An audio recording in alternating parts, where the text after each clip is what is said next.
starting to kill you. If not today, then tomorrow. Spooky Empire makes a run for one and only Nicholas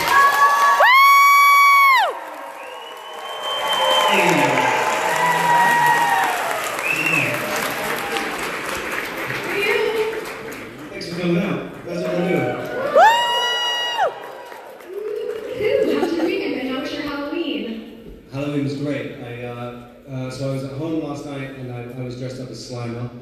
Nice. My wife was Stay Puft, she inflatable Stay Puft, and the kids were the Ghostbusters. So going well. Yeah. I love I it. hope I'll play here. Here I am. Thank you so I'm much. very little sleep, so I apologize in advance if I make no sense. No worries. I think we're all on little sleep, but thank you so much for being here. So, speaking of little sleep, since we are here at Spooky Empire, out of curiosity, what was the first horror film you remember seeing that made you lose sleep?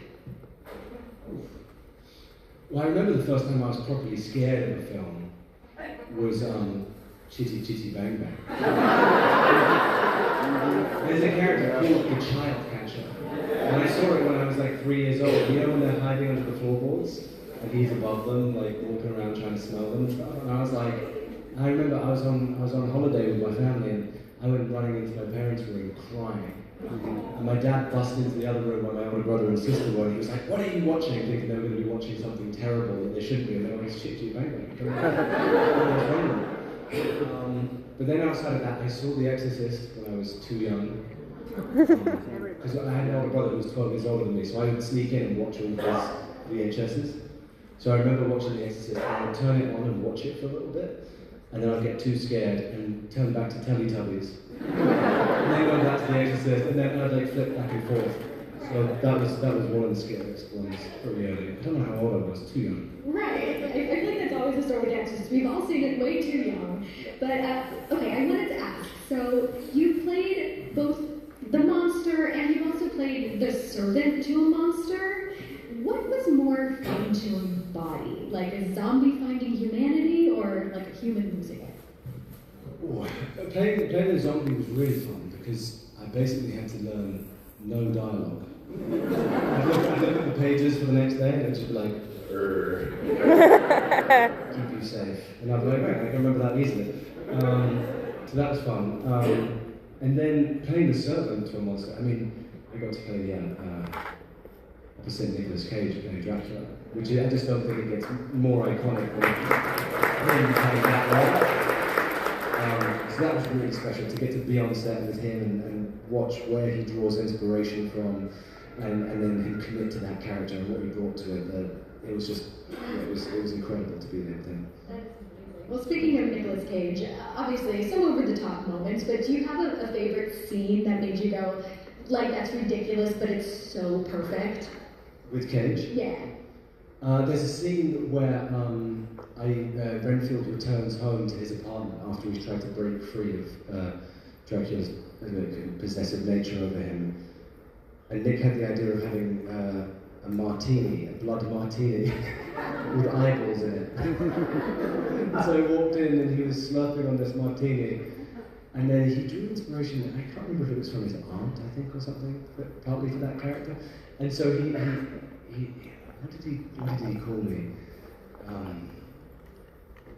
It's like pretty boy or something. It wasn't that, but it was close to that. I remember it was just so funny how he said it each time I walked in and would see him sitting there with his martini, and he'd say that. It felt truly like a jilted lover who was so upset with me trying to leave him. He was brilliant.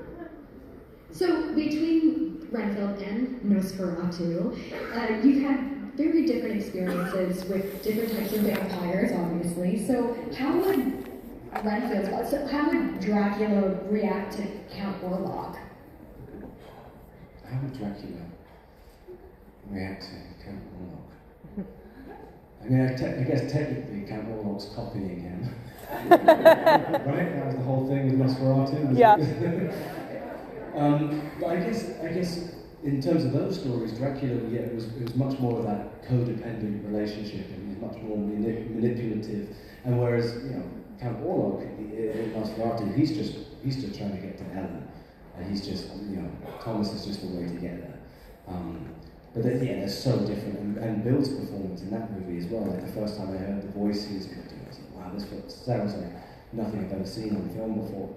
And then the physicality he brought to that character, and then obviously Robert Eggers is one of the greatest directors ever, in my opinion. So getting to be on one of his sets and experience like that atmosphere and the detail that he brings to the storytelling and the historic nature of it, it feels real. It feels like you are playing something in the occult, which you probably shouldn't be.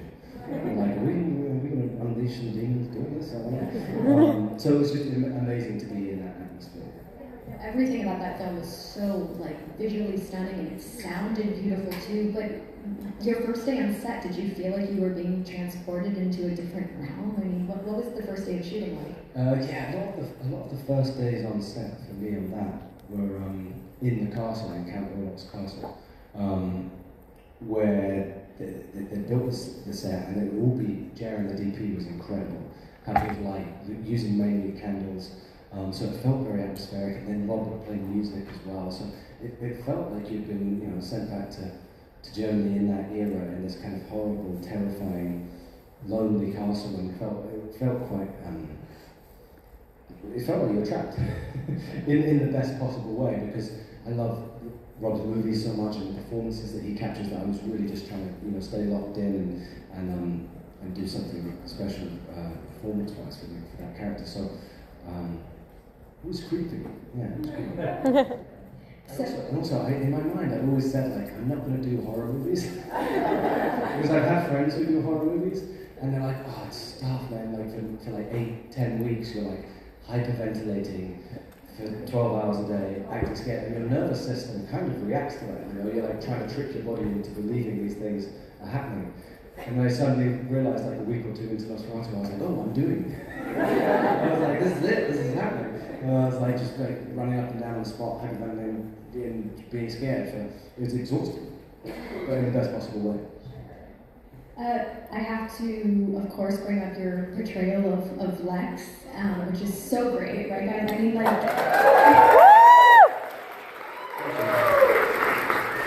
How did you approach, like, Lex's moral compass, right? Because a lot of times we hear this idea of someone being the villain, right? But in their own head, they're not necessarily the villain to themselves. So how did you justify Lex's actions? I think it was this idea of a moral purpose, whereby the means to getting to your goal, because you see that as the ultimate good in what you're doing, therefore all the negatives along the way are kind of justified. That was my thing with Lex. So he does truly believe, in my opinion, from what the research I did and how I was trying to portray him, that Superman could pose a threat.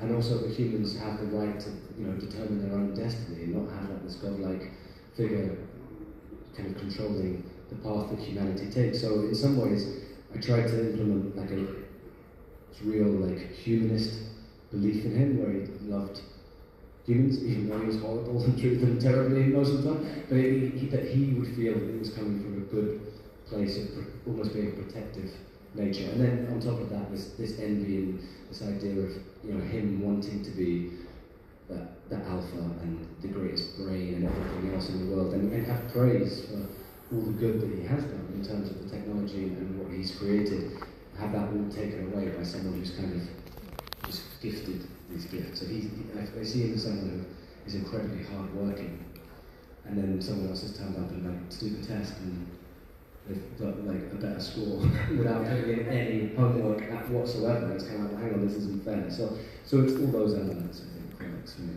Was there anything or anyone in particular that you drew inspiration from for your portrayal? No, it was a mix of things. It wasn't like one thing. There were a few different books I read, and then I watched previous versions of the character.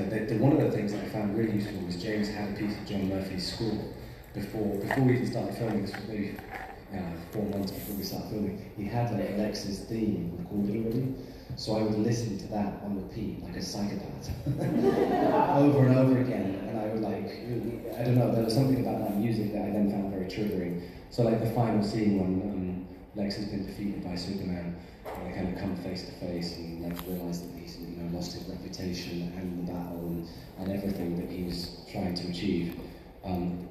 James was playing that music onto the set, which was great because I had all these emotions and time that I put into thinking about the character with that music tied to it, so it kind of brought out all those emotions.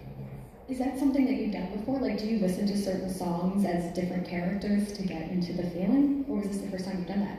Yeah, I do sometimes, yeah. And directors have had different, different playlists that they put together sometimes, or I have different music from the era of the film that maybe I'm doing and stuff like that. So yeah, it can be really useful, particularly on set, because there's a lot of time when suddenly people call action and it's been like, well, hang on, there's been a lot of commotion and noise and stuff going on where if you can have like a little bit of music to listen to kind of take yourself off into your own headspace and feel like you're in the world that you're meant to be inhabiting, that's kind of a useful trigger. What about like the opposite end of that? What about like at the end of a shooting day, being pulled out of the character? Is there anything that you need to do to decompress, or can you kind of just snap out of it? I'm not like one of those where Like a method person or anything? Yeah, I don't think there's like a weird, it's not a method, I don't know what to describe it as, you kind of just try and be hyper-focused. But then at the end of the day, it's like, alright, well, I can't go home and behave like Lex Luthor at home. It makes no sense to my family. I could. I don't think I'd be allowed home much longer. So I kind of drop it, and then when I get to work the next morning, try and just focus again. Because Lex Luthor's Slimer might be a little interesting as well, too. Yes. Yeah. So if it's okay with you, I did mention we have a microphone. If you guys have your questions, now is your time to ask. All right. Hey, what's your name? Hi, my name is Chris. We met earlier. Yes, we did. My question for you is, one of your earliest films was about a boy, and you worked with Tony Collette in that, and then just this past year, you worked with her again in Juror number 2. I was wondering what you felt was different about working with her as a child actor now as an adult, like what changed with you and the dynamic of working with her. Oh, good question. First of all, I love Tony so much. She was such a formative part of my life when we shot About the Boy I was 11, and she played my mum, so we have that kind of history that we shared. And then I've seen her maybe once since then, and suddenly it's, I don't know, 22 years later, and we're filming Juror number 2, and the first scene that we shot for that was the scene right at the end of the movie, when there's a knock at the door and Justin, my character, opens the door and sees it's Tony and realizes, well, we don't know what he realizes because it's a cliffhanger, but that potentially she's there to kind of, hold him accountable for the crime that he's committed. And we shot a few different versions of that, some with police officers standing either side of her, some with no police, some with a police car just across the road, so it alluded to that they were maybe there. And it was interesting, opening the door, because there's this sense, first of all, Tony's like a ray of light in life. She's such a joyful, wonderful person. But there's this thing whereby I'd open the door and look in her eyes, and it was like we had this whole history and life that we previously shared when I was a kid, and now I'm an adult working with her like as an adult, which is just different, I suppose. So it was really nice. I think it was additive to that scene because we just already had this kind of rapport with each other. So it was really special to be back on set. Thank you. Thank you. Hey, what's your name? Stephen William, and I keep going back to About a Boy. I was wondering, when you were working on that film, working with Hugh Grant and Tony, what did you learn, if anything, from them that you still apply to, that you actually learned and apply to your craft still today? I think I was lucky working with Tony and Hugh. It was my first experience on a big movie like that because they were both so kind to everyone on set. They were focused on the work and really cared. They wanted every scene and every moment to be the best it possibly could, and the movie to be good. But then they were also very encouraging and kind to me, but also to everyone else on set. And I think that just kind of set me up for understanding as a kid how things should run and be on a movie, because it's not always the case. So I think if I'd had a different experience at that age, it would have either put me off wanting to be in movies or just shown me the wrong path. Thank you. Thanks. Hey. Hi. Since James Gunn has a history of using the same actor in different roles, but in the same projects, if you had the opportunity, like someone you haven't already played in both DC and Marvel, who would you like to play? I've auditioned for a lot of them. Wonder Woman.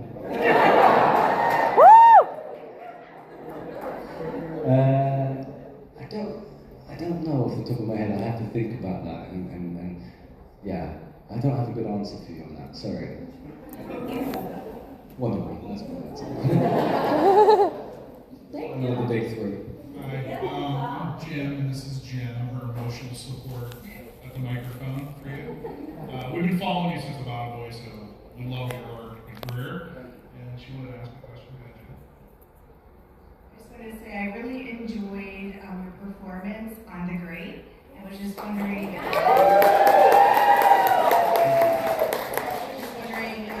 you thought. Can you talk a little bit about your experience working on that movie? Yeah, thank you so much.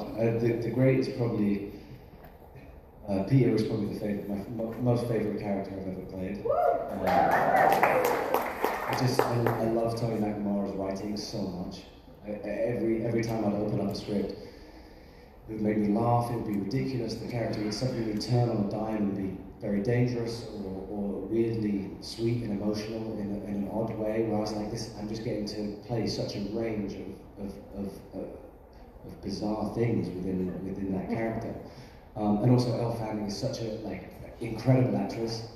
I loved being in the scene partner with her because I think we had really great chemistry on screen, and so it'd be really fun because whenever we'd be doing scenes, it was like we knew each other and the characters so well that we could be in the scene, do the scene, but then also kind of know what the other one was thinking throughout the scene. Because afterwards we could be like a cool cut, and we'd be like, I know that you did this bit and this bit, and we'd kind of be working on a different level, as opposed to just doing the scene at the same time, which I don't think I've ever really had with another actor before, so that was exciting. Yeah, I was just, because I met Tony whilst we were filming The Favourite, and then he said, I've got this idea for this Catherine the Great show, can I take the script? And I read it and I was like, I just loved it so much. And that was, so I think I'm happy that the character ended when it did, because I think I never want to outstay my welcome, with a character. So I'd rather leave too soon and make people miss a character than do it for years on end and people be like, okay, we get it, that's enough of that. That is the character that I probably will miss. I remember my last day shooting, I was in tears because I was like, I'm going to miss doing this.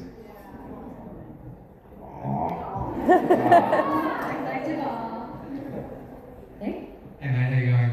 Yeah, good, how are you? Very good, mate. I just want to ask about Juror number 2 and working with Clint Eastwood, and what that was like. I know coming from Australia, we didn't get it in cinemas at all. We waited months for it to come to streaming, so hard to find, well worth it when we did find it. So just your experiences with Clint, basically, I think.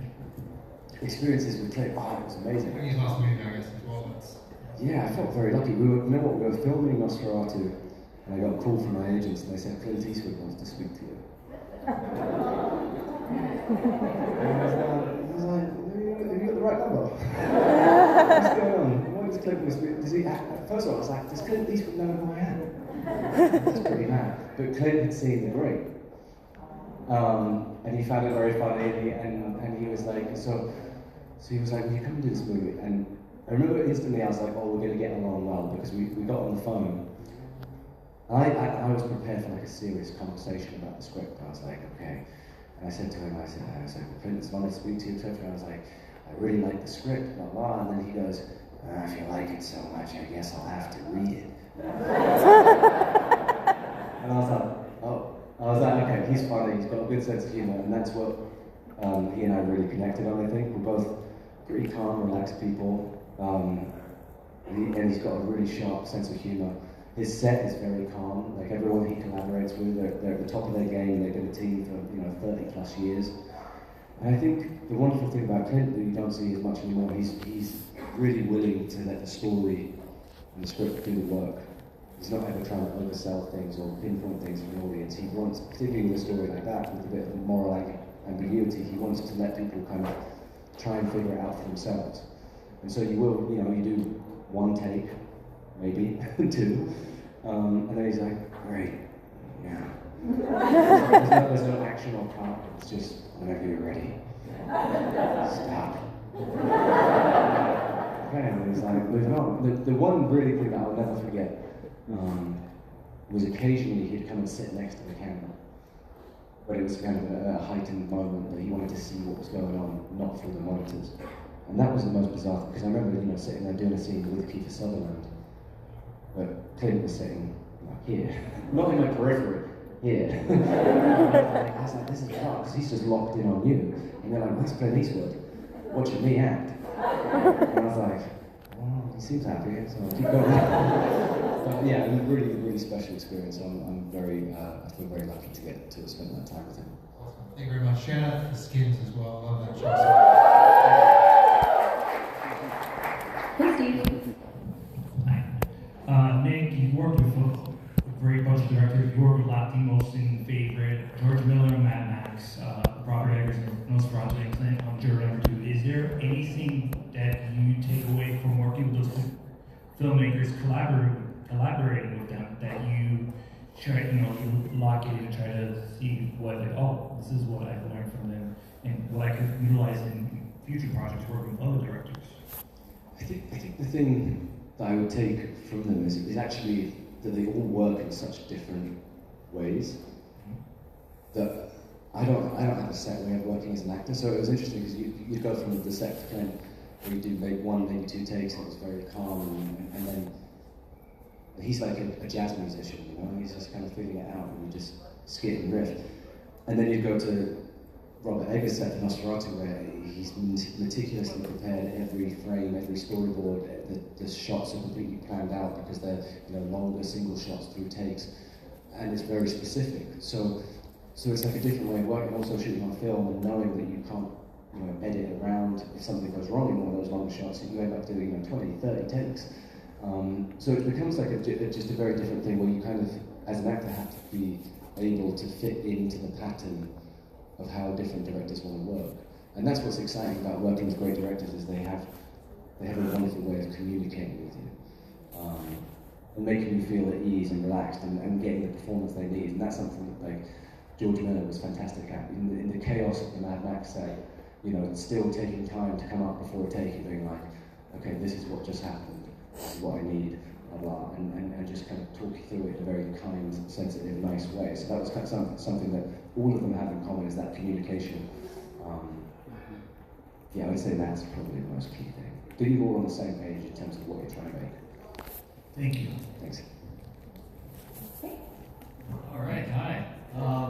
I have to ask, about Skins. I watched it probably way too young, but I've been watching you ever since, and I'm just curious, were there any personal experiences or lessons that you've learned from there that you've carried throughout your life? I could talk about. It's interesting. I love the experience on Skins because it felt like a show that was written by people in our age group and didn't feel like adults kind of trying to tell these teenager stories. And also the fact that all of us, whilst we were shooting, we were 16, 17, we were the right age for the characters we were playing. But it was hugely formative years for me, because that was as a 16-year-old, my first time kind of living away from home, working on my own without a chaperone. So I did get into some trouble. But that was all part of the experience, in that age group when you're growing up and you kind of think you're an adult, but you're not really, and you're having all these experiences. I guess the wonderful thing about it was we were all going through it together in a way where that first season, no one knew the show. There weren't expectations for it. No one knew it was going to become kind of this cult hit thing.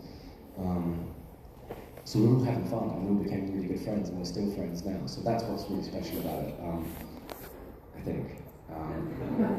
Yeah. Hi, Nick. My name is Slay. I just wanted to say thank you for all the work that you've done. I've been a fan since Skins, Warm Bodies, all the way now to Superman.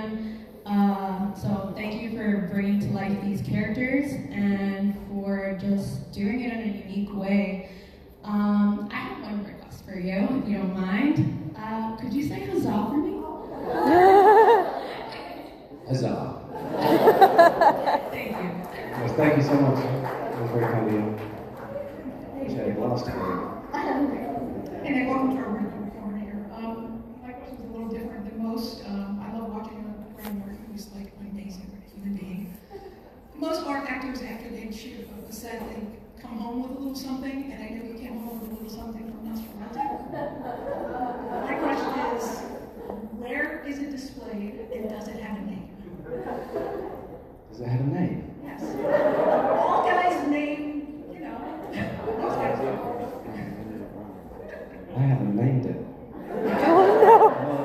open to suggestions for what Orlox should be called.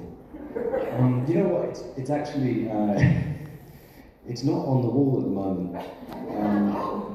My wife was like, no. And I was like, this is movie memorabilia. This is beautiful. What are you talking about? Let's put it up. So at the moment, it's not being displayed. But the best thing about it was when Rob gave me the gift, we then shipped it back from Prague to my home, and it broke on the way home, the glass on the frame. So I had to take it to a frame store. Oh, God. I walked in with this old vampire penis. And I said, please could you fix the frame on this? And the guy didn't even blink an eye, to be honest with you. It was like he'd seen that 1,000 times that day. And when I went back to pick it up and it was fixed, he goes, is this some kind of collector's item? I was like, well, I suppose it could be. But yeah, so it's not on display, and send me suggestions for the name. Thank you.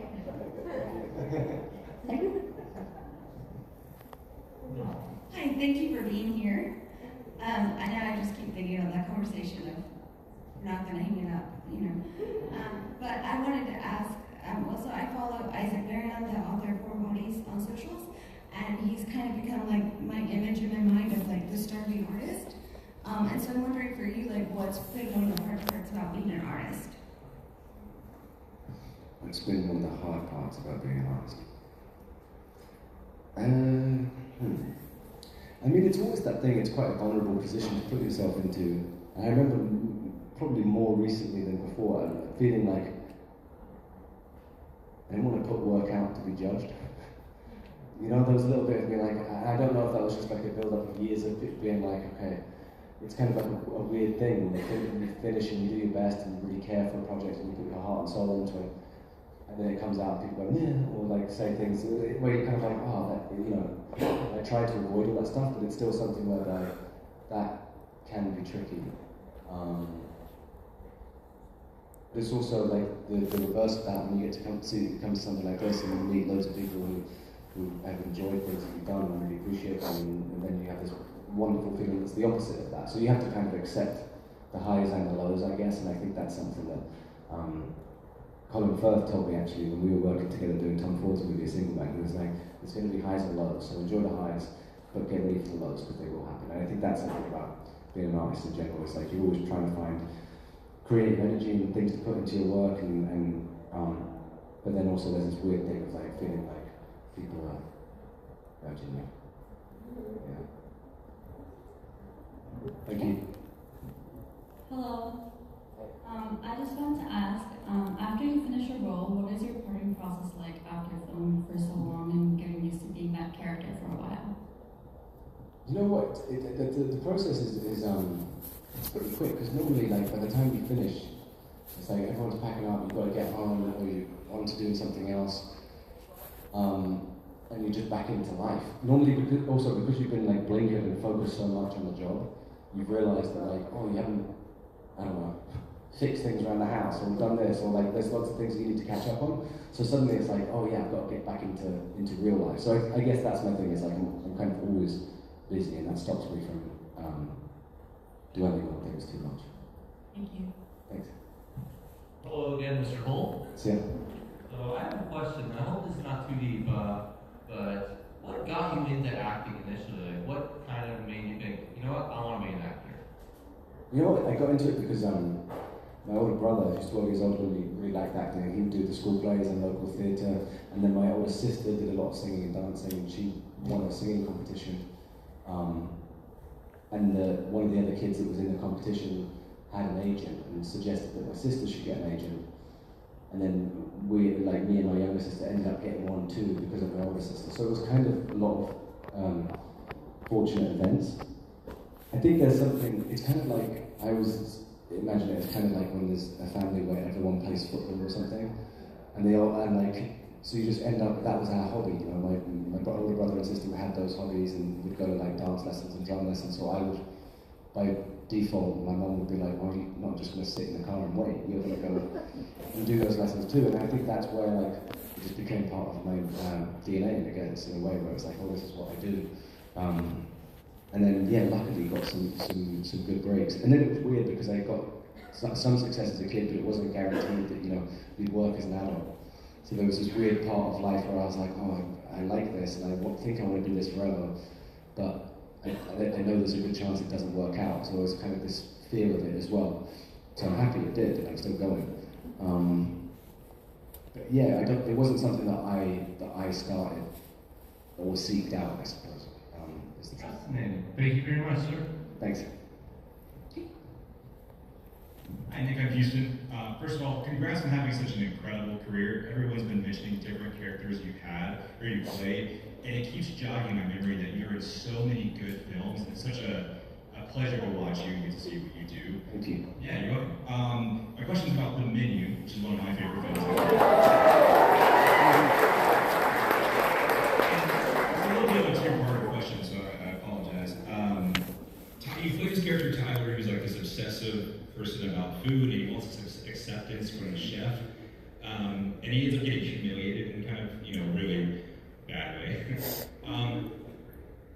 Has it changed the way that you, playing that character, did it change the way that you view obsessive fans in relation to you, and the way that you kind of have to connect, and that they're also kind of know things about you that, you know, you don't know about yourself sometimes just because of the way that kind of people interact? And the other part of that question is, have you had any interesting experiences in restaurants now that you play that character and it's kind of in this space? The first part of the question, you know what I think it made me appreciate is that I'm probably a little bit that at times, you know what I mean? That person that gets really obsessively fanning about things and doesn't really know anything about it, but it's just a fan and really enthusiastic and not able to actually understand what goes into it. I'm sure you're that way with directors, right? Clint Eastwood, other people you work with, right? You get so kind of caught up in who they are and what they mean, and I'm sure you have so many questions and things. Yeah, and also I realised that I'm such a people pleaser. That I'm like, was that good? Was that okay? You're happy? Okay, good. So there's elements of that I understand. But I guess I'm trying to be conscious of it, and also just like that, it's such a different era we're living in, where people think they understand people and their lives so much more because you have access to so many different things, and there's kind of this belief that success happens so quickly overnight that you can just flip a switch and it happens without putting the graft and the work to really understand things. But then, in terms of going to restaurants, it's been pretty positive, to be honest with you. I thought it would be more negative. I was like, oh, I just played this really annoying character. I'm sure a lot of servers or chefs are going to be like, get that guy out of here. So I try to be really extra nice. Like, it's not me, I'm not that person. But actually it's been really nice because a lot of people in the food industry or in that line of work have liked the film because they're like, oh, that really summed up what we have to deal with on a day-to-day basis, and it really resonated with them. So that's been nice because it's been like a cool way to get to know people through that. Excellent, thank you. Thank you. All right, we only have a few minutes left, so we're going to try to get through as many questions. Yes. No. Yes. Maybe. I'm glad I got to see you at Con earlier this year. Thanks for being there. It was awesome. I kind of have like a short two-part question to ask too. First of all, my favorite movie that I fell in love with you was an X-Men. Like, there's one of my heart there. But the question is for Nosferatu, like, how did you mentally prepare yourself for that? And like, what were your thoughts when you were getting all your makeup done for that movie? Well, luckily I didn't have much makeup, to be honest with you. I was a bit pale with some fake veins. It killed my hair a little bit.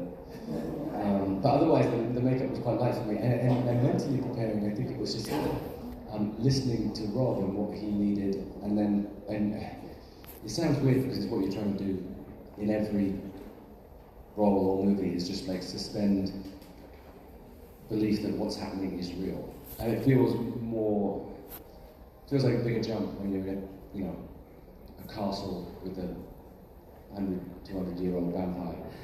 That feels like a bigger jump to like, if you're shooting something modern day where you're sitting in a cafe chatting to someone about something that could be happening.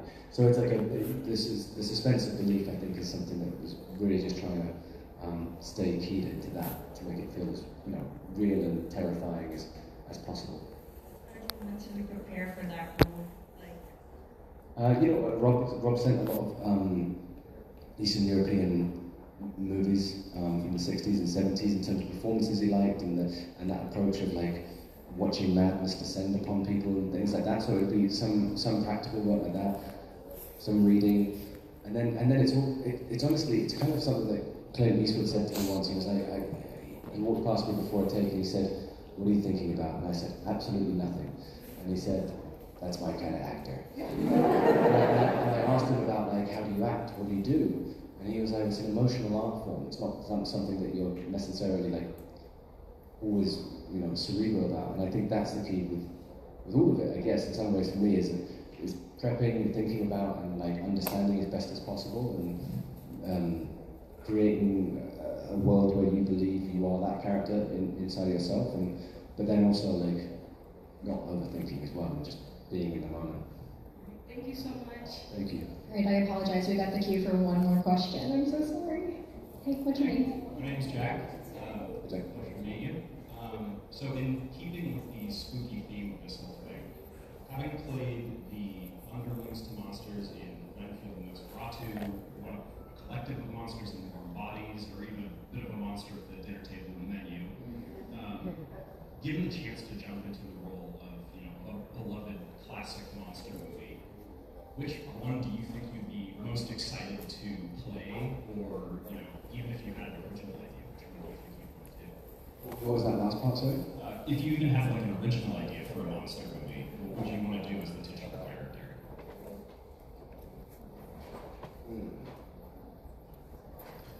I mean, I'm definitely, I'm very excited for what Rob Eggers is going to do with Werewolf. That's I think going to be incredible. I don't know. I'm looking forward to seeing this new Frankenstein movie. I haven't seen it yet. Yeah, ages ago I had this. I was like, oh, play Frankenstein, but like split personality, whereby each part of the monster that's gone into him is giving him different traits that he can't control. I don't know. I don't know. I feel like there's been some good versions of monster movies recently, so I don't want to say one. People be like, no, they did that good. What are you talking about? Wonder Woman.